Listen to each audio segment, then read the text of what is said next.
Hello and नमस्कार दोस्तों, स्वागत है आपका हमारे यूट्यूब चैनल पर। आज मैं आपके सामने कक्षा 9 की गणित प्रश्नावली 2.1 का प्रश्न क्रमांक पहला लेकर के आ गया हूं। तो प्रश्नावली 1.1 तथा 1.2 और बाकी जितनी भी प्रश्नावलियां हैं उन सभी को मैंने कंप्लीट कर दिया है। यदि अभी तक आपने नहीं देखा है तो हमारे चैनल पर जा कर के उनको देख सकते हैं।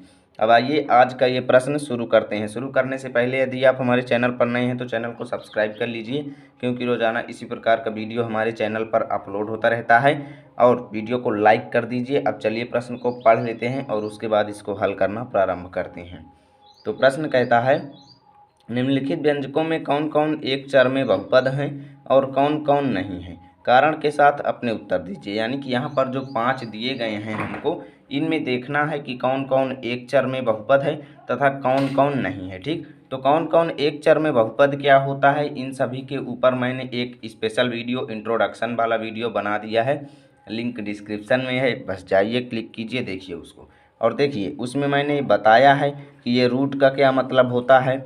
ठीक, और देखिए कारण के साथ अपने उत्तर देना है इसमें, तो उसको भी मैंने उस वीडियो में समझाया है कि कौन किस प्रकार के बहुपद कितने प्रकार के होते हैं, कौन बहुपद एक चर में होता है, कौन दो चर में होता है। तो इस प्रकार के सभी को मैंने उस वीडियो में समझा दिया है। तो आइए इस वीडियो में भी थोड़ा बहुत जानकारी उनकी कर लेते हैं और इन प्रश्नों को हल करा देते हैं। तो इसमें हमें देखना है कि कौन कौन बहुपद एक चर में है तथा कौन कौन नहीं है। ठीक, और हमें कारण भी देना है। ठीक, तो यहाँ पर देखें तो पहला जो है वो 4x² - 3x+7 है। तो सर्वप्रथम मैं बता दूं कि एक चर में बहुपद कौन से होते हैं। तो एक चर में वो बहुपद होते हैं, चर राशियाँ आप जानते होंगे। तो जैसे चर राशियाँ जो होती हैं वो हमेशा मान बदल सकती हैं, जैसे x, y, z या ABCDEFGH या इसी प्रकार की कई। ठीक, ये चर राशियाँ होती हैं। और अचर राशियाँ जैसे 1, 2, 3, 4, इनका मान जो होता है वो जितना है उतना ही रहेगा, वो बदलता नहीं है। जबकि चर राशियों का मान हमेशा बदलता रहता है। तो एक चर वाले बहुपद का मतलब है कि जिस बहुपद में खाली एक चर हो।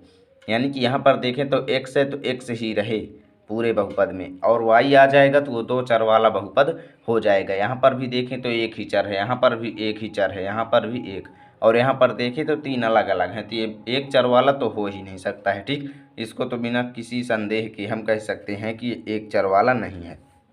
अब बचे 4, तो इनमें हमें देखना है कि एक चर वाले वही होते हैं जिनमें खाली एक चर हो, वो चाहे जितनी बार आई हो, पुनरावृत्ति हमें नहीं देखना है। बस ये देखना है कि एक ही चर हो। ये तो पहली शर्त हुई। अब दूसरी शर्त ये हो कि जो चर हो उसके ऊपर जो घातांक हो वो एक पूर्ण संख्या हो तथा धनात्मक में हो। यानी कि कोई भी चर है, जैसे यहाँ पर x है तो उसके ऊपर जो घातांक हो वो पूर्ण संख्या का क्या होती है, जो 0 से शुरू होकर के अनंत तक जाती है, 1, 2, 3, 4, यानी कि उसमें माइनस की संख्या ना हो।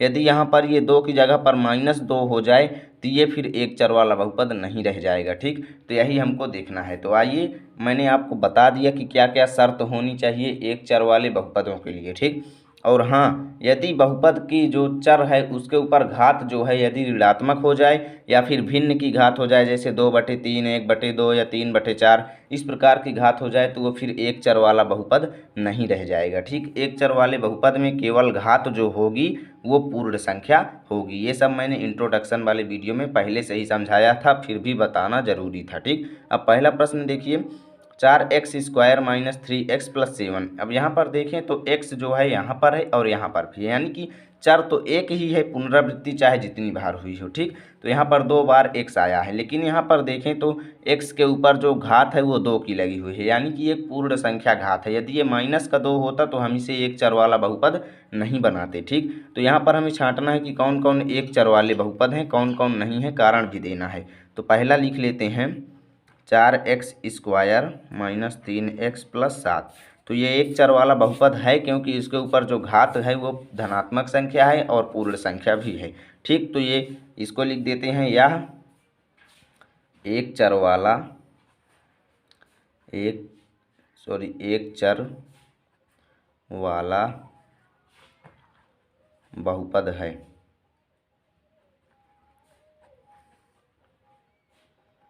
और ये क्यों है, कारण भी दे देते हैं। ठीक,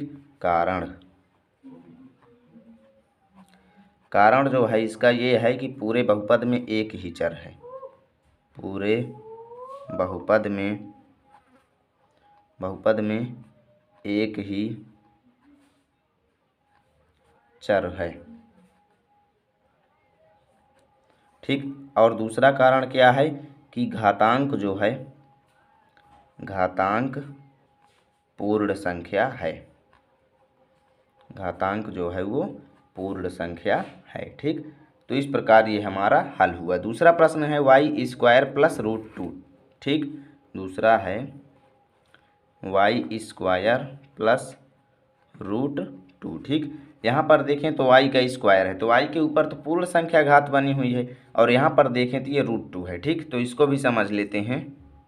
तो यहाँ पर भी जो है, यहाँ पर पूर्ण संख्या घात लगी हुई है, और पूरे बहुपद में क्या है, एक ही चर है यानी y है, या फिर इसकी पुनरावृत्ति भी हो जाती तो कोई दिक्कत नहीं रहता। ठीक, तो इसको हम क्या करेंगे, ये भी एक चर में बहुपद है। अब कहोगे कि सर ये रूट लगा हुआ है, तो रूट जो है आप ध्यान से देखें तो ये अचर में लगा हुआ है, ये चर संख्या में नहीं लगा हुआ है, क्योंकि दो जो है वो अचर है, चर तो खाली y है। ठीक, तो इसको भी लिख देते हैं, यह एक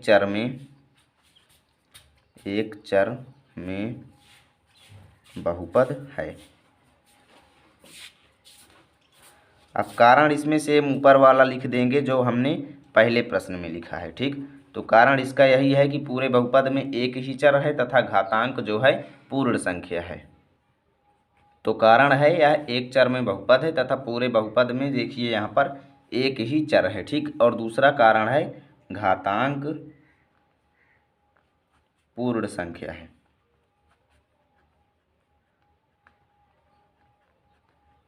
ठीक, अब आइए देखते हैं तीसरे प्रश्न को। तो तीसरा प्रश्न यहाँ पर देखिए, तीसरा प्रश्न है 3√t प्लस t√2। ठीक, तो इसको भी लिख लेते हैं यहाँ पर। तीसरा प्रश्न है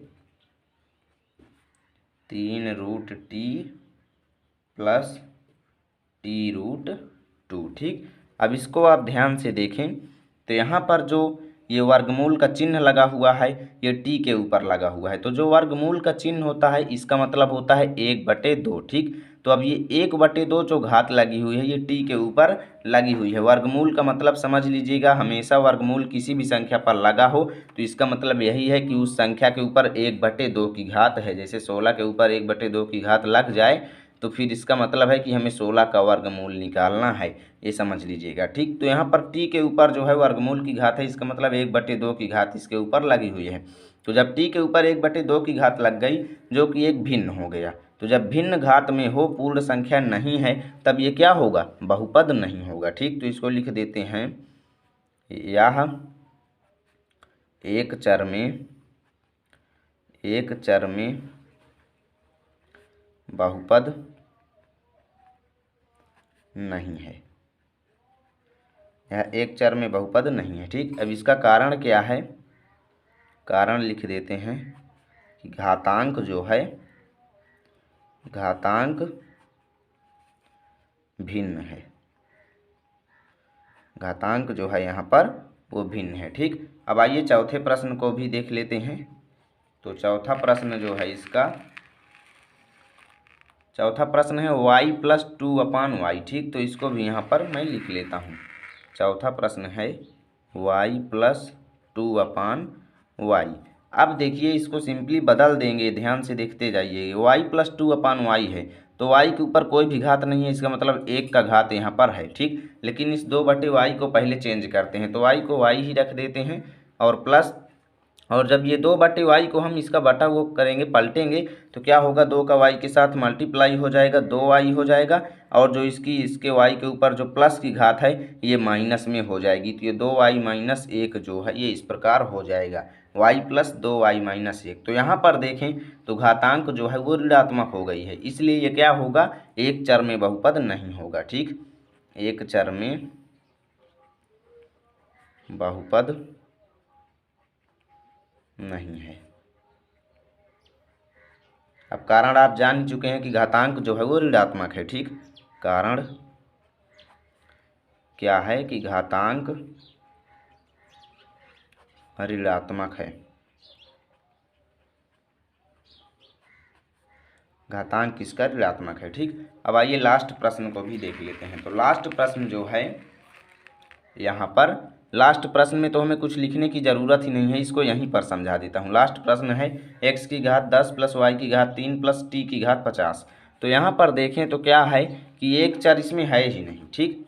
यहाँ पर 3 चर हैं, जब एक चर होता तो एक चर वाला बहुपद हो जाता, लेकिन यहाँ पर क्या है कि यहाँ पर 3 चर हैं, एक x है, एक y है, एक t है, इसलिए ये क्या होगा, एक चर वाला बहुपद नहीं है, बल्कि यह एक 3 चरों वाला बहुपद है, ठीक। तो इसको भी लिख देते हैं, यह तीनों चरों वाला बहुपद है, ठीक। इसको यहीं पर लिख देते हैं, 3 चर वाला बहुपद है। इसमें कारण देने की कोई ज़रूरत ही नहीं है, ठीक। तो इस प्रकार ये आज का हमारा प्रश्न हल हुआ। यदि वीडियो अच्छा लगा है तो लाइक कर दीजिए, चैनल पर नए हैं तो सब्सक्राइब कर दीजिए। रोजाना इसी प्रकार का वीडियो पाने के लिए मिलते हैं आपके साथ अगले वीडियो में। तब तक के लिए जय हिंद, जय भारत।